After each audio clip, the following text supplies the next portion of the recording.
We're recording now. Okay. All right. So, all right. So in your notes, start with a whole fresh new page and call it at the top, Unit 2, the Founding Era. Unit 2, the Founding Era.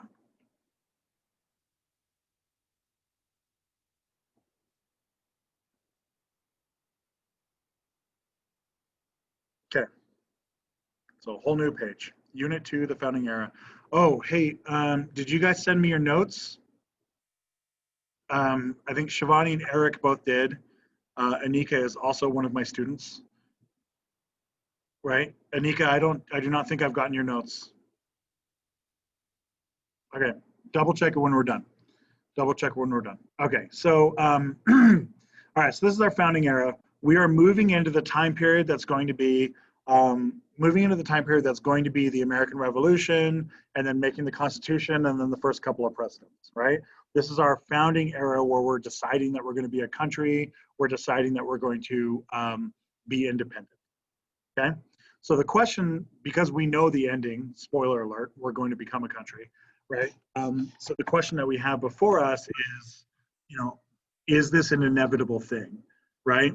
Is it something where we were already destined to become independent because we already kind of were independent? Or is this something that the British forced us into, right? So that's kind of the guiding question for this time period is, to what extent is this inevitable, right? To what extent were we destined to become independent? Okay, that gets us into our big eight. Have you guys have you seen the assignment, the big eight, yet? I think I mentioned it in the email, is that right? Okay, so the big eight is the founding fathers, or the big six, I'm sorry, the big six.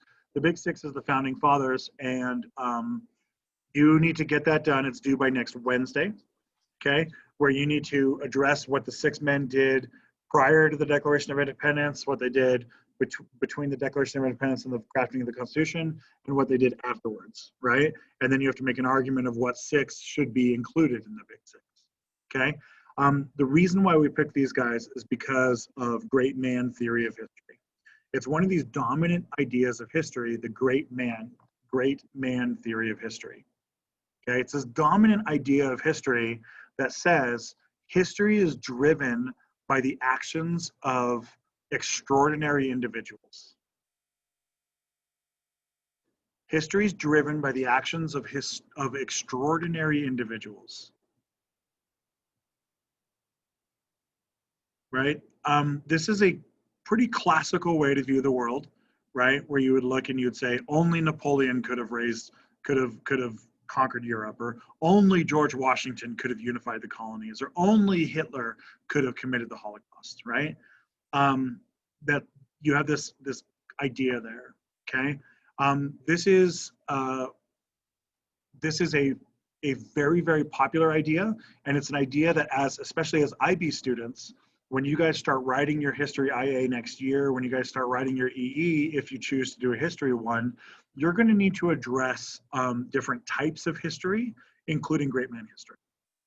Okay, so it's one of these concepts that you're going to need to be able to express. Okay, so the big six is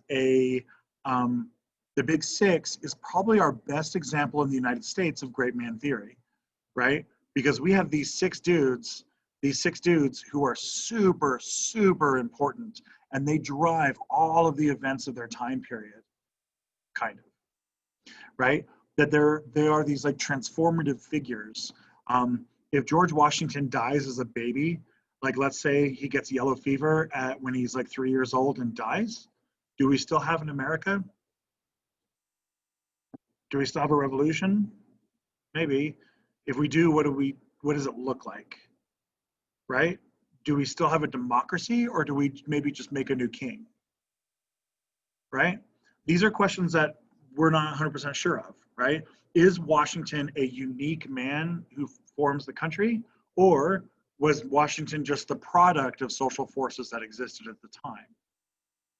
Right? Baby Washington dies in the crib, And so a new guy rises up, and it's not Washington, it's, you know, Johnson or something, right? But does basically the same things, right? Was democracy inevitable at this time? Okay, that's where I don't have an answer for you. I don't have a solid answer for you. And I don't expect you to have a solid answer, because nobody does, because that's not how it works. But I do expect you to be able to express it. I do expect you to be able to talk about it, to be able to put it into an essay, to be able to put it into a research paper. Are you guys with me on that? Okay. All right. So let's deal with some forces kind of stuff that's going on here. We'll have some great man stuff coming up here in a moment. Okay. So big number A, we're starting with new numbers. So big number A, how loyal are the colonies?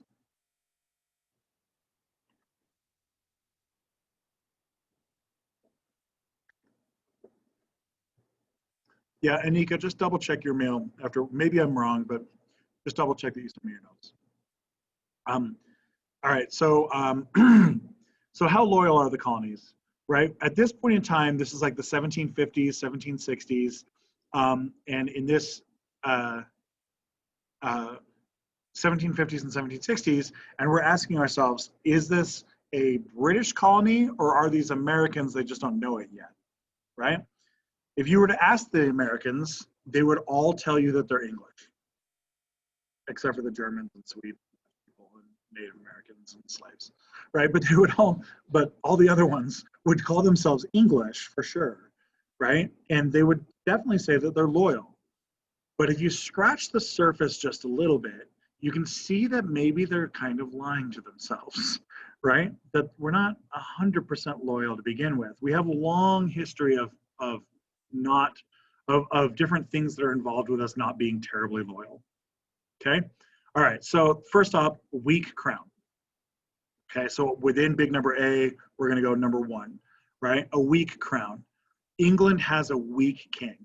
We got George the First and George the Second. Both of these Georges, they're very, very weak kings. Okay. The British, before George the First, the British had a civil war where they killed their king, and then they decided they want to bring one back, but they didn't have one, so they had to go to the Netherlands and get a king and bring him over, right? We're getting this series of kings that are coming in that are all kind of not totally British, right? They're not totally British, and they're just not really that strong, and so they cut deals, right? Parliament says, well, if you give us some powers, we'll let you be king.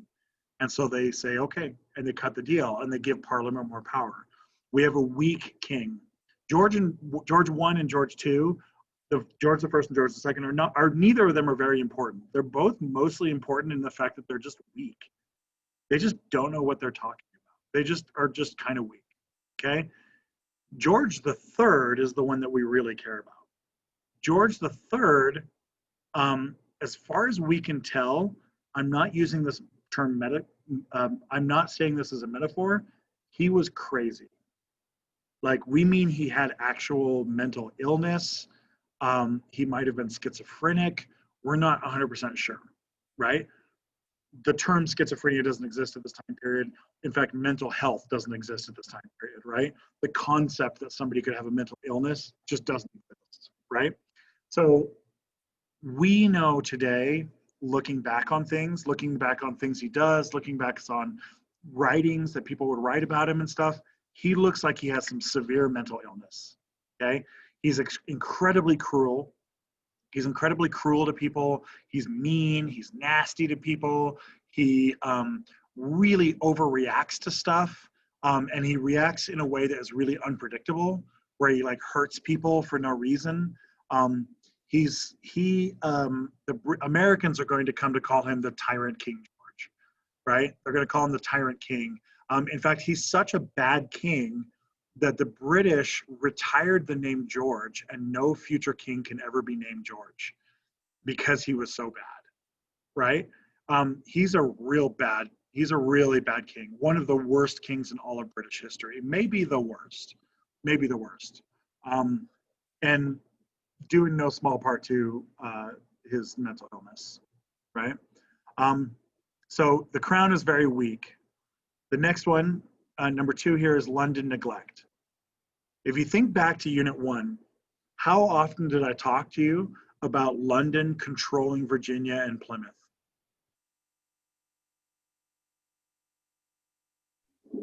Not very often. Like never. Yeah. I'm pretty positive. I don't think I ever mentioned London exerting control, Yeah. right? And that's because London basically didn't. Like London basically didn't exert any control. London like let the colonies start up, and then England just kind of let the colonies be there, right? England just didn't really, as long as the colonies were like producing tobacco and stuff, England didn't really care.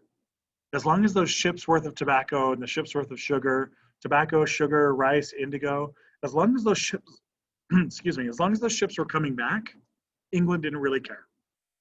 They just kind of rolled with it, right? And London basically never really exerted control. So when King George tries to exert control, right, it's not going to work. If I have a kid and I just let my toddler do whatever he wants, right, and I let the toddler do whatever he wants, and then finally when that kid is now 8 years old and he's like a little terrible nightmare kid, right, can I just like lay down the law on him right away and get him to come in line? No, right? That kid's going to continue to be terrible for a while, right? It takes a long time to repair that damage of letting your little kid just do whatever they want all the time. It takes a long time to repair that damage, and King George isn't willing to do the work to do that. Okay, so next up, local royal authorities. Number 3. So the crown does have authorities in the United States or in America, in the colonies, right? There are local people who control things. There's like an office, the king has an office in Philadelphia and has an office in New York and an office in Richmond and in Boston, right? And in there would be somebody who represents the king. The problem is that the authorities there were usually totally incompetent, like they didn't even know how to do their job, or totally corrupt, and they would just like take bribes and stuff, or both, right? It was viewed as like a punishment, basically, to be the royal representative to America. They're like, you have to go live in the backwoods next to all the like beavers and Indian people, and there's like no women around, and like it's just kind of crappy, right? It's a punishment. It was viewed as like mostly a punishment. Kind of like today, when you go to Georgia, it's viewed as a punishment, right? Same thing back then too, right? Haha, Georgia, take that, Georgia. All right, so um, the local royal authorities, they basically had no power, and more importantly they were both incompetent and corrupt.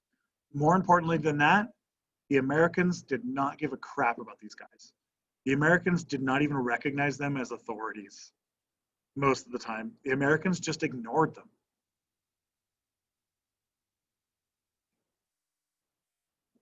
This was like an annoying guy who would pop up once in a while to correct your spelling. And the Americans are like, oh God, why did we invite this guy? Right? And they just go to their social media and they just block him so he can't talk to them anymore. Right? They're still friends, so he doesn't get mad, but you just block him, unfollow. You know what I mean? It's that kind of a relationship. All right, next, local assemblies. Local assemblies. Because there's no royal authority, what are the colonies going to do? What naturally has to happen? What's the natural answer? Make their own governments. Exactly, right? You're never going to exist in a situation where there's no authority, right? You have to have something, right? New York at this point has like 10,000 people living in it. Or 10,000, well, no. New York City has probably 5,000 people living in it, something like that, right? You can't have a city of 5,000 people with no authority. You got to have an authority, right? So they make their local assemblies. What's our first local assembly that we had? Was Was it with the Puritans? It was what? With the Mayflower Compact thing? Nope. The Mayflower Compact is the first constitution. What's the first Oh, okay. assembly? Oh, hold on. Oh, never mind. There you go. Anika got it. It's the House of Burgesses. You misspelled it, but you got it. The House of Burgesses, right? So the House of Burgesses is the first one in Virginia, and all of the colonies basically just start copying it. Okay, so in your notes, put local assemblies that they all start copying the House of Burgesses. Siobhan, did you have a question?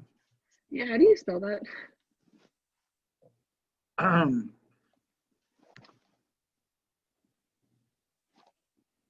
Okay, cool. Yeah. Yeah, Anika just missed a syllable. Yeah, but that's fine. It's fine. It's good enough that if on the AP exam you would have written it, they would have given you credit for it. Yeah. All right. So basically all of the local colonies have their own assemblies. And this is a very, very important part here. All of the, almost all of the colonies at this point have been taxing their own people for 100 years. So most of the colonies have been taxing their own people for 100 years. That's a really important line that you really need to get. That they've been taxing their own people for 100 years. This means that, like, Philadelphia is taxing Philadelphians in order to pay for like a road, or in order to pay for like you know, I don't know, what, a road or something like that, or like the building of a building or something like that, right? That they're taxing their own people. And the Americans view this as the correct relationship, right? Because they'd say, we, the people of Pennsylvania, have a voice in the Pennsylvania Assembly. Therefore, the Pennsylvania Assembly has the consent of the governed and can govern us. You see, we're tying it together. Consent of the governed. If I say consent of the governed, who am I talking about? Who's that phrase? Consent of the governed. Who's it come from? John Locke. There you go. Right? You have to be comfortable using phrases like that when you describe this in like essays and things. Right? So the people of Pennsylvania recognize that the Assembly of Pennsylvania has authority as the consent of the governed because Pennsylvanians sit on it. This is going to come up because when London tries to tax us, London doesn't give us a seat in Parliament. And when they don't give us a seat in Parliament, we flip our lid. Right? Okay, but I don't want to spoil the ending for you. I'm teasing it for you. Okay, do we have questions about loyalty? Okay, even with these four things being true, Americans still viewed themselves as English. They still viewed themselves as loyal. They still said, I am English. They identified themselves as English. They identified themselves as part of the empire. They identified themselves as loyal. Okay, so that self-identity, this is an example where the reality and the self-identity are maybe not totally in line with each other. Okay, all right. The next one is, how united are the colonies? This is big number B. Big number B. B stands for united.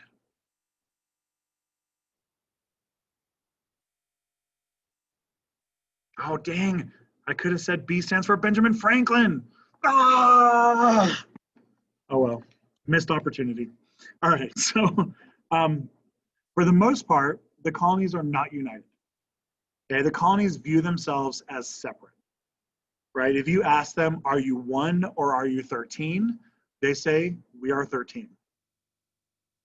Okay, in fact, most of the colonies don't even like each other that much, right? Georgians, South Carolinians, the Carolinas, Georgia, Virginia, they don't like Massachusetts. They think Massachusetts is filled with a bunch of uppity, conservative, religious people who don't know how to have lighten up. They don't know how to lighten up, and they don't make any money, right? And Massachusetts, Connecticut, Rhode Island, they look at South Carolina and Georgia and they say, you are morally repugnant. You are morally reprehensible because you have slavery, right? You are a terrible people because you have slavery, right? Now, are the Southerners right that the Northerners are too uptight? Yeah. Are the Northerners right that the Southerners are slave owners and immoral? Yeah, right? The problem is they're both right, and there's some truth in both of these things, right? And they'd be like, oh, I hate New York. It's filled with jerks, right? It's too busy. It's too filled with all these too many people. Yeah, well, that's true. That's basically true. You know, like these opinions aren't totally wrong, which makes them sticky, right? So we do have two examples of unity. Our first example is called the New England Confederation.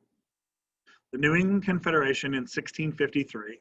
This is our first early example of the colonies trying to unify themselves, okay? And it was an agreement between Massachusetts, Connecticut, Plymouth, and New Haven. Massachusetts, Connecticut, Plymouth, and New Haven. Today, Plymouth is part of Massachusetts, and today New Haven is part of Connecticut, okay? But at the time, they existed as separate entities, okay? Who's missing from New England?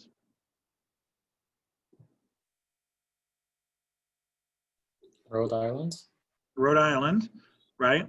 Massachusetts won't let Rhode Island in because Rhode Island is founded by Anne Hutchinson, right? A woman who wants to run things and stuff like that, right? So Massachusetts is like, oh, hell no. We didn't kick Anne Hutchinson out for her to just join our union. No, boo, right? So they don't let Rhode Island in. Who else is out? There's another one missing. Maine. Okay, so Maine is part of Massachusetts at this time period, but Maine is still out anyway. Massachusetts joins and explicitly says not including Maine because they don't trust Maine. It's filled with a bunch of fur trappers and they're not godly enough, right? The other one that's out is New Hampshire, right? Is they're like, no, New Hampshire, boo. It's a bunch of fishermen and whalers and people who aren't Christian enough, boo, not invited. Not invited, hard pass. This New England Confederation fails gloriously. It basically lasts just a few years, and it fails basically because Massachusetts passes these like declarations saying that all of these, what they're trying to do is agree on like economic stuff and agree on like how to handle Indians, right? How to handle threats of Indians, like pirates on the ships, like smugglers and pirates, and like how to do like trade law is what they were trying to do. And the problem is that Massachusetts made all the decisions, and then Massachusetts didn't follow any of the decisions. Massachusetts basically forced the other ones to sign and then didn't follow it themselves. And so the other ones are basically like, screw you, Massachusetts, we're out. Okay? The one that does matter and the one that worked is what we call the Albany Plan of Union. This is in 1754, so 100 years later. And this is the brainchild of one Benjamin Franklin. Now, Benjamin Franklin's one of our big six. He's one of our founding fathers, big six. And you'll notice that the founding fathers get special red, white, and blue name tags. That's what it comes with privilege, right? You don't make it into the big six and not get some privileges. All right, so Franklin, Ben Franklin, let's better know a Benjamin. All right, so let's put Ben Franklin maybe on a box on the side here, right? Ben Franklin's from Philadelphia. He's from Philadelphia. And he's a printmaker. He's the guy who publishes like newspapers and things. Right, so he's a reporter and a publisher. And he runs one of the most profitable publishing houses in all of Philadelphia. Okay. He was not born rich. He was born, fairly poor, and he worked his way into the printmaking, and he rises up to the top. Ben Franklin, what we're going to find here, and at this point in time, Ben Franklin's already like 50 years old. Okay, so he's quite a bit older than the other founding fathers, right? By the time of the Revolution, Ben Franklin's already in his 60s, right? 70s. In fact, by the time of the signing of the Constitution, Ben Franklin is so old he can't walk anymore. They have to carry him in on a couch to sign things because he can't even get up anymore, right? So he's quite a bit older than the others, quite a bit older. He's quite a bit older. To give you a point of comparison, Alexander Hamilton is 1. Right? Alexander Hamilton is 1, and Ben Franklin is already unifying the colonies. Okay, so we need to get our time frame locked up here. Okay, all right. So Ben Franklin is a unifier. This is his overriding trait. Have you see him operate throughout the whole era? He's a unifier. He's constantly the guy advocating for everyone to unify together. He's constantly the guy who can get people to work together. He's very nice. Everyone likes him. He's super popular, and he is the unifier. Okay. In fact, this is his cartoon. He draws this cartoon and he publishes it, right? Now, what's going on here? What's going on here is the French threat. The French threat is looming. The French have controlled all of like the Great Lakes region, and they're spreading further and further in. In fact, the French have already built this they've already built this fort, Fort Duquesne's.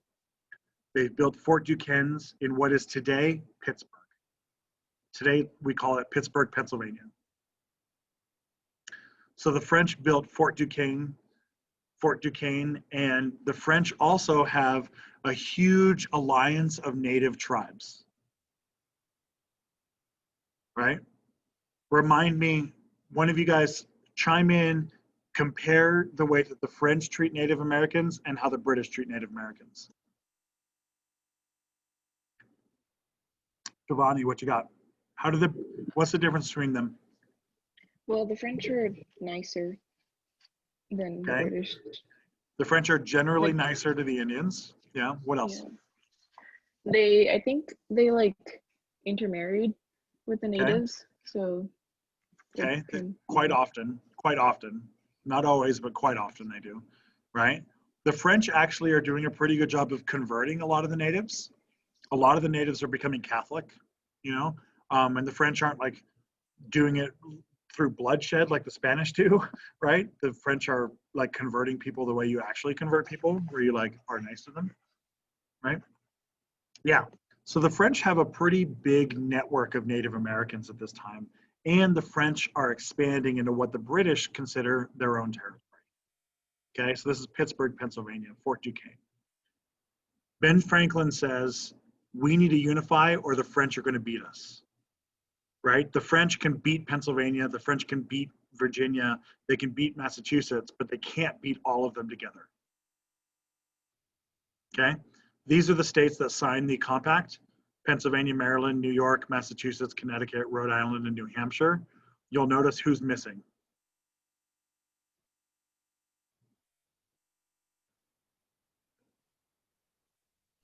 Virginia? South.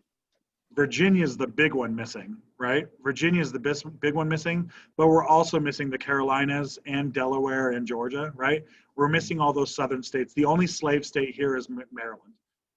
That's the only slave state. The southern states at this point in time, the South basically says, this isn't our problem. Dude, this is a Pennsylvania problem, solve it. Right? And at this point in time, they don't quite trust Ben Franklin yet. They will grow to trust him, but not yet. So the evil Frenchies have moved their way into Pennsylvania. So the British, we build our own fort. Fort Necessity. Look at that. USA, USA. Look at their fort. Crappy fort with all their big walls and stuff. Look at our fort. Yeah, baby. Woo. All right. Fort Necessity. We built our Fort Necessity. This is where we're going to get our second founding father, George Washington. Hooray! George Washington with his upgraded name tag. All right. At this point in time, Washington is he's in his mid-20s. He's like 20, 25 or so. Oh, 25. He's in his mid-20s. All right. Washington doesn't know this yet, but he's about to start the war. Okay, we're going to get the French and Indian War. This is big number C. The big number C stands for the 7 Years' War or the French and Indian War. Okay, most of the world calls it the 7 Years' War. Most Americans call it the French and Indian War. Okay, We call it the 7 Years' War because it's, It took 7 years. nope, check your math. Oh, We call it the 7 Years' War because it lasted 9 years. Yeah, 9 years. Yeah. Europeans, if you ever take European history, you'll realize that Europeans are notoriously terrible at naming things. The 100 Years' War, the 100 Years' War lasted 111 years. The 80 Years' War lasted 96 years. The 30 Years' War lasted 48 years. Yeah, Europeans are awesome. All right, so they're awesome. They just can't really agree on calendars. All right, so most Americans call it the French and Indian War.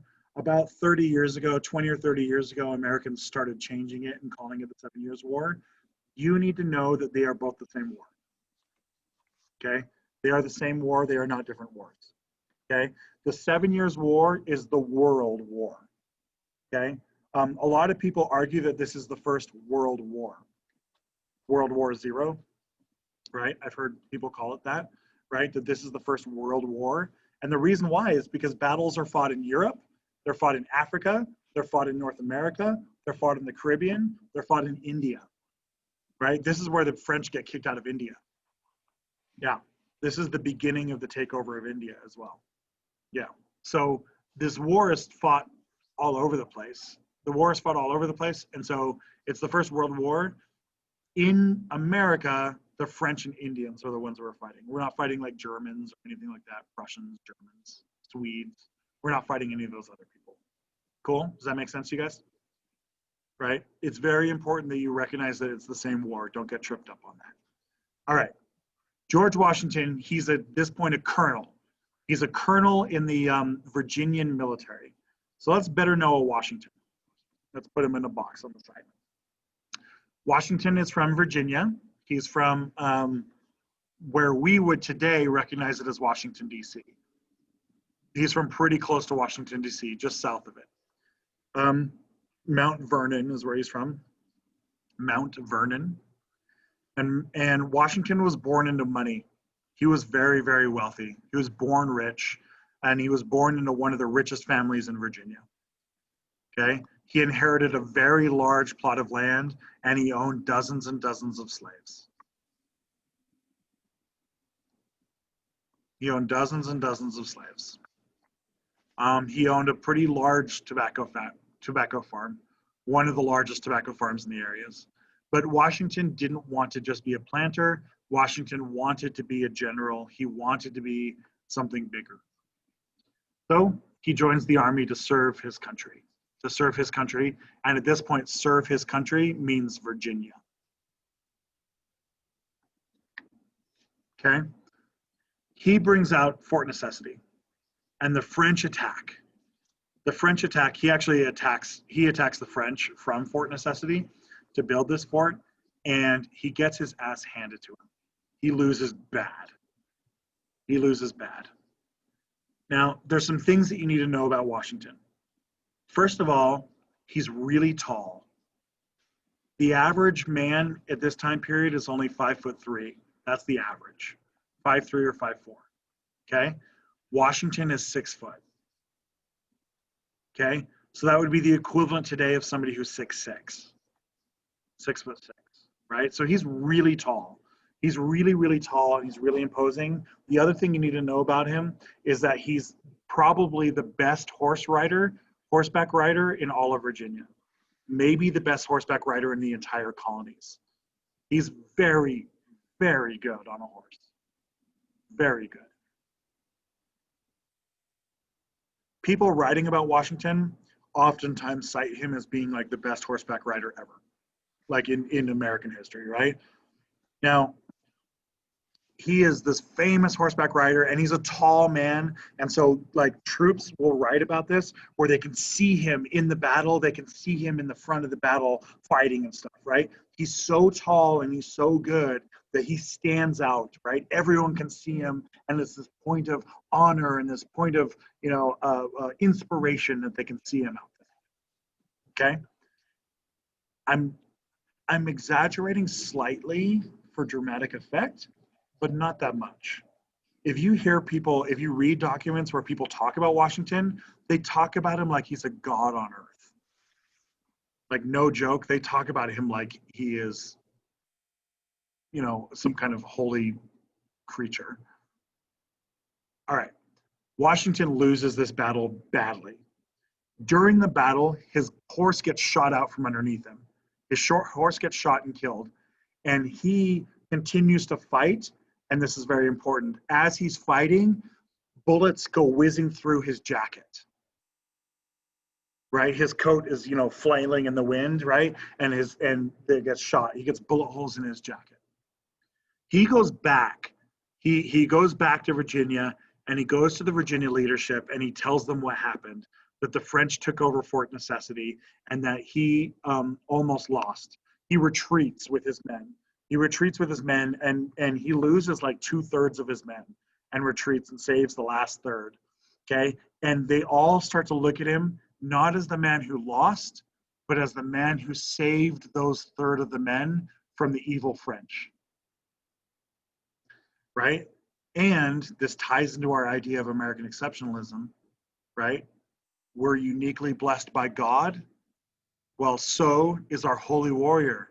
The bullets went through his jacket, but not his body, right? Oh, right? Like, people start looking at him as like uniquely blessed by God. He's uniquely blessed by God, that God spared him. Why did God spare him? God spared him because he's the soul of a new America. Oh yeah, if you hear people write about Washington, they talk about this all the time. They talk about him like he's a legend, not a man. Okay? So Washington didn't know this at the time, but he was started a war. This is the start of the war. The French and the British are in a war. So, got to go back to Fort Duquesne. Get those stupid Frenchies. Yeah. All right. So Washington goes back with General Braddock. General Braddock is a British officer. And now he has the rank, right? Washington becomes famous. Newspapers up and down the coast start writing about Washington. So Washington has like the will of the people and the fame of the people, right? But Braddock has the rank. Braddock comes out and he says, we're going to invade Fort Duquesne. And Washington says, oh, dang, that doesn't sound like a very good idea, right? And Braddock says, what are you, a coward? Washington's like, no, dude, I'm not a coward. All right, let's go. All right, we'll do this, right? So they ride out, and Braddock is this like famous European general, right? Where he's fought European battles. Here's the deal. This doesn't work as well on Zoom. I usually act it out in the classroom, but you have to picture European armies would fight like gentlemen. And so they would all line up at each other. And so you'd have a line of Frenchies and a line of Germans, and then they all shoot each other. And then those guys run to the back, and then the next guys run to the front and shoot each other. And then they run to the back, and then the next guys run to the front and shoot each other, right? And this is why you have like drummers, because the drummers are holding a beat. So the beat is like the movements that you're doing to like load your gun, right? Because loading your gun takes like 2 minutes, right? Because you got to measure out the black powder, and then you got to put the black powder in, and then you got to put the wad in, and then you got to put the ball in, and then you got to stuff it down. You got to tamp it 1, 2, 3. Don't tamp it 4. That's too much. It'll blow up. Don't tamp it 2, because then it won't shoot. You see what I'm saying? Like you have to do it in this set order, and it takes like 2 minutes to do, right? Really, really good trained soldiers could do it in like 1 minute and 40 seconds. Right? And that's why the drums are going. And then the horns will blow and it goes doo doo doo doo. And then they all go shoot. And then if you don't die, you run to the back and reload your gun. That's how Europeans fight at this time, right? And so you'd have these giant battles of like 20,000 men all lined up in a big line shooting each other. Right? Oh yeah, it's kind of bonkers. That's the kind of fighting that Braddock does. And so Braddock gets out to Fort Duquesne and he orders his men to do that. And Washington says, dude, you can't do that. He says, this is not the fields of Europe. This is not Belgium. He's like, this is Pennsylvania. This is Virginia, right? We got natives out here, man. He's like, Native Americans don't fight like that. He's like, the Native Americans are everywhere. We got trees everywhere, man. He's like, everywhere you see a tree, maybe there's a native there, right? And General Braddock doesn't get that. Washington says, dude, there's a tree, natives in the tree, natives in the bush, natives in the tree, right? He's like, the Frenchies are hiding in the trees. He's like, you can't fight like that. Washington says you have to break ranks and you have to spread yourself out through the forest and you have to, you know what I mean? Like Washington's like, dude, you can't fight like that. Braddock orders him to fight and Braddock promptly dies. Braddock gets shot. He gets shot pretty early in the battle. In fact, here's our painting of Braddock being shot. Braddock being shot, and here's Washington going, oh, right? This is a good example of propaganda. This is a good example of a propaganda poster, propaganda painting, right? What color is Washington wearing?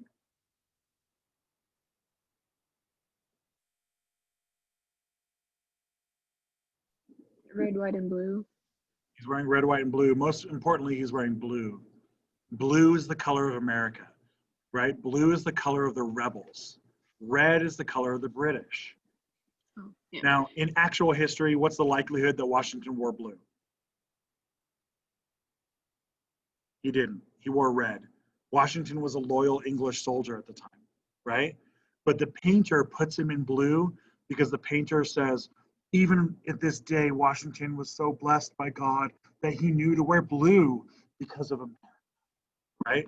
Like this is like some deep propaganda that's going on here, right? Is this deep propaganda? And here's Washington. In the actual history, Braddock gets shot and killed. Washington takes over. Washington takes over. He continues to fight for a little while, but eventually he retreats. They lose in Fort Duquesne. Only this time Washington goes back and he tells everybody what General Braddock did. At this point in time, all of the colonies are unified behind Washington. They're like, yeah, Americans know better than the British. Yeah, right? And Americans start talking about this like he is blessed by God, right? That he is blessed. Oh my God, yeah, it's so great. Washington himself is pretty uncomfortable with this idea of being blessed by God. Washington himself is a deist. Can you guys remind me what a deist is? They don't believe in God. Not quite. Not It's quite. Like, isn't the universe like everything around you or something?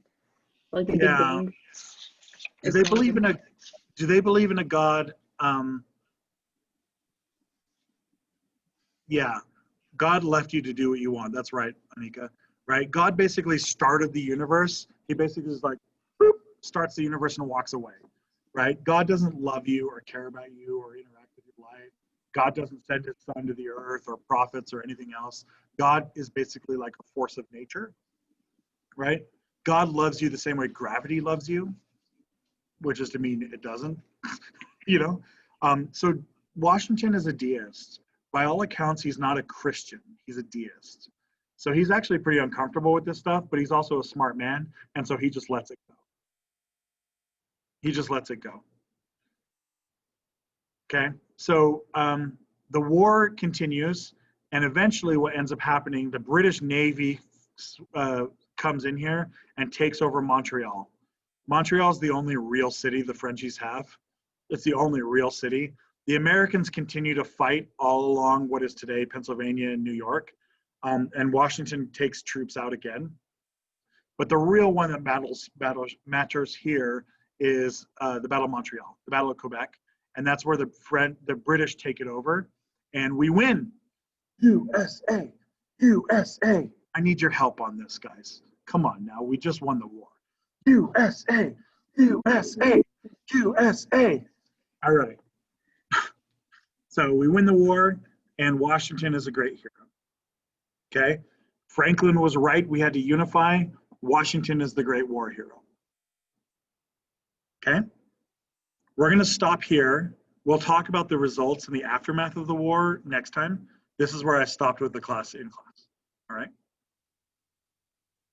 Do you guys have questions about this kind of stuff? About anything we talked about? You should.